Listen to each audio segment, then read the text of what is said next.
오늘 우리에게 주시는 말씀은 신명기 10장 12절에서 22절까지의 말씀입니다. 여러분들 행복하세요? 행복하세요?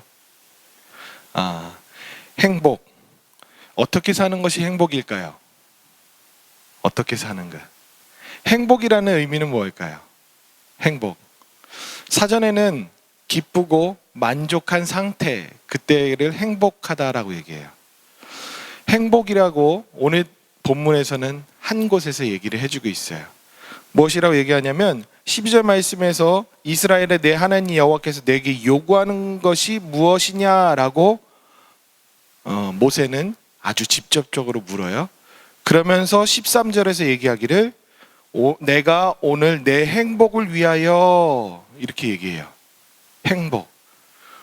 오늘 본문에서 얘기하는 이 행복, 너희의 행복을 위해서 무엇을 하래요? 12절에서 보시면 내 하나님 여호와를 경외하여 그의 모든 도를 행하고 그를 사랑하며 마음을 다하고 뜻을 다하여 내 하나님 여호와를 섬기라라고 얘기하고 있어요.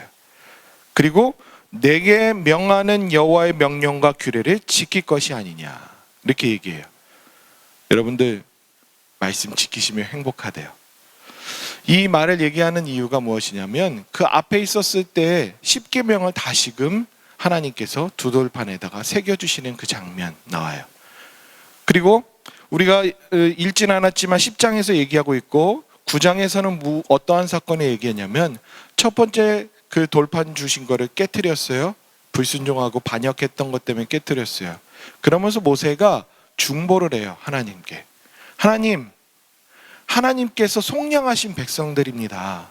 하나님께서 선택하신 백성들입니다. 그런데 하나님 이 백성들을 다 죽이신다고요? 그러면서 설득하기를 뭐라고 얘기하냐면 아브라함을 보시고 이삭을 보시고 야곱을 보세요. 그들과 언약 맺었던 걸 떠올려 주세요. 하나님께서 이 백성들을 다 죽이시면 그 땅에 있는 가나안 땅에 있는 사람들이 뭐라고 얘기하겠어요? 하나님은 그냥 사람에 의해서 휘둘리시는 분이라고 여기지 않겠어요? 그렇게 얘기를 해요. 그랬을 때 모세가 설득했다는 것이 아니라 오히려 하나님께서 하나님의 어떤 분이신지 스스로 자신을 위해서 이스라엘 백성들을 멸하지 않고 다시금 두 돌판을 만들어서 와라. 그리고 궤를 만들어 놔라. 그리고 나서 두 돌판을 주시는 거예요. 그러면서 모세가 얘기하기를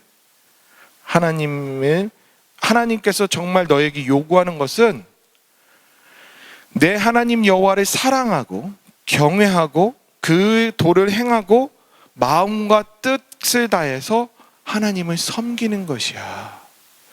그걸 하나님께서 원하시는 거야. 근데 그게 그렇게 힘들어? 그걸 그렇게 못하겠어? 라고 반문하는 거예요. 그런데 그 하는 것이 다 누구를 위해서다? 나의 행복을 위해서다. 저와 여러분들의 행복을 위해서다. 믿는 자들의 행복을 위해서 그 일들을 하시는 거예요. 그런데 우리는 참 어리석죠. 출애굽한 백성들이 광야 생활을 했던 그 이유가 무엇이겠어요? 자신들의 불순종이에요. 불만을 했어요. 하나님께 원망을 했어요. 그 모든 것들에 그들의 죄악 때문에 그들이 고생이란 고생을 온갖 했어요. 그리고 그 땅도 밟지 못했어요. 근데 두 번째 백성이 이 백성들도 그 싹이 보이네요. 하나님 섬기는 것, 그걸 위해서 불을 넣고 하나님을 예배하는 백성들을 삼으시기 위해서 출애굽시켰는데도 불구하고 그걸 안 해요. 하나님 마음은 어떠시겠어요? 너희들의 행복을 위해서 내가 그렇게 하는데 왜 이렇게 말을 안 듣니? 라는 그 마음이 우리 하나님의 마음이라는 거죠. 분명히 얘기하죠. 내가 오늘 내 행복을 위하여 내게 명하는 여호와의 명령과 규례를 지킬 것이 아니냐. 그랬을 때 우리 솔직히 처음에 제가 행복하세요라고 물었을 때 행복 원하냐고 물으면 또 행복 원하신다고 하실 거예요. 근데 그 행복의 개념은 무엇이냐는 것이 중요해요. 행복이 뭐예요? 행복. 사전적인 의미 말고 저와 여러분들이 행복하면 떠올리는 것, 무엇으로 행복을 채우세요? 그걸 떠올려 보세요. 그러면 우리가 찾는 그 원래 본성은 뭐겠어요? 보이는 것, 세상에 있는 것. 그 요인들을 우리는 찾고 있어요. 그러면서 행복하대요. 근데 그게 영원히 가는 것도 아니고 일시적으로 내가 잠깐 행복해 하고 또 없어서 또 쟁취하려고 또 갈급해하고 결핍을 누리며 살아가는 그 인생. 그렇게 계속하면서도 그 일시적인 행복, 잠깐에 누리는 그 행복을 위해서 우리는 무엇인가를 찾고 해요. 근데 그 무엇인가 하는 그 요인들의 행동들이 다 무엇이다? 하나님을 잘 섬기고 뜻을 다하고 그 말씀을 지키는 데 있지 않고 다른 것에 있다. 그게 문제인 거예요. 14절 한번 보실까요? 하늘과 모든 하늘과 땅과 그 위의 만물은 본래 내 하나님 여호와께 속한 것이로되. 이 말은 뭘까요? 하나님 외의 것, 하나님 외에 이 세상에 있는 모든 만물들, 그걸 가지고 우리는 행복을 쫓아요. 너무 아이러니하지 않아요? 그 모든 만물들에 있는 보이는 것, 세상적인 것, 즐기는 것, 그런 것을 쫓는데 그것이 누구에게부터 왔다고요? 하나님. 원래부터 하나님 것이었고 하나님께서 만드셨고 하나님으로부터 비롯된 것들인데 하나님은 배제시키고 그것만 바라보는 것이 바로 인간의 패역함이에요. 거기에서 우상숭배가 나오고요. 거기에서 하나님 외에 다른 것을 사랑하는 그 죄악된 본성이 나타나요. 그랬을 때 문제는 뭐다고요? 영원한 행복을 못 누려요. 진짜 내게 필요한 행복을 못 누려요. 그래서 어쩌면 우리 인간으로서 이 땅에 살아가는 우리 인간으로서, 그리고 저와 여러분들이 그냥 이렇게 사는 거예요. 행복한 것 같은데 행복하지 않은 것 같고, 무엇인가 자꾸 쫓는데 그 쫓는 것이 허망한 것 같고, 열심히 무엇인가 쫓고 열심을 다했는데 헛된 것 같은 인생. 모세는 분명히 얘기해줘요. 너희들이 행복을 원해? 그러면 하나님을 너의 마음과 뜻을 다해서 사랑해. 그리고 그분이 얘기하신 그 도를 따라 그 말씀을 지켜 얘기하는 거예요. 그렇기 때문에 다시금 두 돌판을 깨트린 모세, 그를 탓하지 않고 십계명을 다시 주시고 이걸 지키라라고 주시는 거예요. 다시 한번 말씀드려요. 누구를 위해서? 우리를 위해서. 우리의 행복을 위해서. 그래서 말씀을 정리해 볼게요. 그러면 행복한다. 행복하기 위해서 오늘 말씀에서 몇 가지 얘기해 주고 있어요. 행복하기 위해서 첫 번째, 하나님을 두려워해요. 오늘 본문 뒷부분에서 얘기하는 것은 그를 두려워하라, 그를 무서워하라 라고 얘기하고 있어요.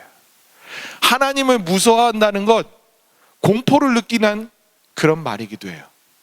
하나님을 공포를 느껴야 돼요. 왜요? 하나님이 하나님 되심, 나와 다름, 나보다 더 초월적이신, 내가 이르를 수 없는 그분, 그거에 대한 위험, 그것을 느낀다면 우리는 본연적으로 두려움을 느끼게 돼 있어요.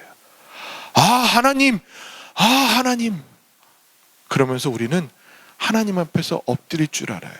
그리고 인생을 들여다볼 때 내가 할 수 있는 양 의기양양하게 살아가는 것이 아니라 누군가를 의식하며 그분 앞에서 바로 서려고 우리의 마음을 치며 살아가게 돼 있어요. 나보다 더 위에 있는 어떠한 존재를 망각해버렸을 때 우리는 방종하게 돼 있습니다. 그리고 내 마음대로 하게 돼 있고요, 아집과 폭력이 난무하게 돼 있어요. 그런데 나보다 더 높고 나보다 더 위대하시고 그 두려움의 대상이 누군가가 있다면 함부로 하지 않는 것이 우리의 속성입니다. 우리가 이 땅에 살아갈 때 법을 지키는 이유가 뭘까요? 법이 올바라서 지켜야 되는 것이기 때문에 그런 마음도 있으시겠죠. 그런데 법이 두려워서일 수도 있어요. 형벌이 두렵고, 그리고 또한 그 형벌에 따른 어떠한 벌금이나 여러 가지들이 두려워서일 수도 있어요. 그건 무엇이냐면, 의식한다는 것은 내가 두려워하고 내가 꺼려하는 그 어떠한 대상이 있다는 거예요. 그런데 하나님 믿는 백성이라면 하나님을 두려워하셔야죠. 그게 가장 행복의 첫걸음입니다. 하나님을 두려워하세요. 두 번째로는 교만하지 마세요. 이 교만이라는 단어는 간단하게 표현한 것인데 16절에 보실까요? 너희는 마음에 할례를 행하고 다시는 목을 곧게 하지 말라. 할례를 행하라고 한 것이 아니라 마음에 할례를 행하라고 그랬어요. 그리고 목을 곧게 하지 말라. 목이 빳빳해서 하나님 두려워하지 않는 그런 인생처럼 그냥 교만하게 살지 말라는 것을 얘기해 주고 있어요. 그리고 세 번째로는 본래의 나를 잊어버리면 안 돼요. 본래의 나는 무엇일까요? 이스라엘 백성들의 경우를 얘기한다면 이스라엘 백성들 본래의 그들은 누구였어요? 그냥 방랑자였어요. 나그네였어요. 어딘가 정착도 하지 못하고 여기 치이고 저기 치이고 그래서 항상 두려워했고 자기의 그 재물들이 언제 빼앗길지 모르는 그런 상황이었어요. 그래서 얘기하시기를 19절 너희는 나그네를 사랑하라. 왜요? 너희도 애굽 땅에서 나그네였던 적을 떠올려라 해요. 너희들이 원래 어떤 태생이었는데 지금에 있는 것으로 판단하지 말고 원래 너의 인생이 진짜 하나님께 구원받기 전, 부름받기 전, 하나님 믿기 전에 너의 인생을 한번 살펴봐. 그걸 잊지 마. 너가 어떤 때였는지 그것을 말씀해 주고 있어요. 그걸 기억한다면 행복을 위해서 우리는 추구하게 돼 있어요. 네 번째로 하나님을 나의 자랑으로 삼으실 수 있기를 바라요. 21절 말씀에서 얘기하죠. 그는 내 찬송이시여 내 하나님이시라. 여기에 있는 찬송하다라는 것이 바로 뭐냐면 하나님을 자꾸 자랑하는 거예요. 하나님을 자꾸 자랑하는 거예요. 하나님을 자랑한다는 것이 무엇일까요? 내 마음의 최고인 거예요. 다른 그 어떤 것에 관심 없어요. 하나님께만 마음을 두고 있어요 하는 그 증표가 바로 자랑하고 찬송하는 거예요. 하나님이 여러분들의 자랑일 수 있기를 바랍니다. 하나님이 여러분들의 누구를 만나도 소개할 만큼 최고의 하나님이실 수 있기를 바라요. 그것을 여러분들의 마음에 정리가 된다면 행복하게 돼 있어요. 다섯 번째로 이미 베푸신 은혜를 새하려 보실 수 있기를 바라요. 22절 말씀 보세요. 애굽에 내려간 내 조상들이 겨우 70인이었으나 이제는 내 하나님 여호와께서 너를 하늘의 별같이 많게 하셨느니라. 여러분들에게 지금 상황에 놓여져 있는 것, 집이 있고 자녀가 있고 내 직업이 있고 무엇인가 수익을 할 수 있는 여러 수단이 있고 내게 이로움을 줄 수 있는 그 모든 요건들을 살펴보세요. 그러면서 생각해야 될 것은 뭐냐면 나에게 이것밖에 없어가 아니라 하나님이 이런 것들을 주셨군요. 하나님께서 지금까지 내게 이런 은혜들을 끊임없이 베풀어 주셨군요 라는 것을 기억하셔야 돼요. 그것을 내가 인지하고 이것도요, 이것도 하나님이 라는 것을 떠올릴 수 있다면 행복하게 돼 있어요. 그것을 잊어버리고 이게 없어요. 하나님 저거 주세요. 저것도 주세요. 하나님 이게 없네요. 남들보다 이게 부족해요. 아이고 하나님 왜 내게는 이런 거 안 주셨어요? 라면 행복할까요? 절대 그럴 수 없어요. 하나님께서 내게 주신 것을 내가 자꾸 새하려보고 떠올려보고 확인해보고 깨닫고 다시금 인식하게 돼 있다면 행복하게 돼 있어요. 여러분, 행복은 다른 것에서 오는 게 아닙니다. 하나님께로부터 옵니다. 왜요? 하나님께로 이 모든 것들은 시작되었기 때문에 그래요. 왜 주신 분의 관심을 안 두고 하나님이 만들어 놓은 그 상례, 보이는 것에 관심을 두는지 참 저도 그래서 참 그게 아이러니예요. 저와 여러분들의 삶은 행복할 수 있기를 바라요. 하나님으로 행복할 수 있기를 바라고요. 오늘도 하나님을 자랑거리로 삼으시며 하나님 안에서 누리는 것들을 많이 새아려 보며 살아가시는 저와 여러분들 될 수 있기를 바랍니다.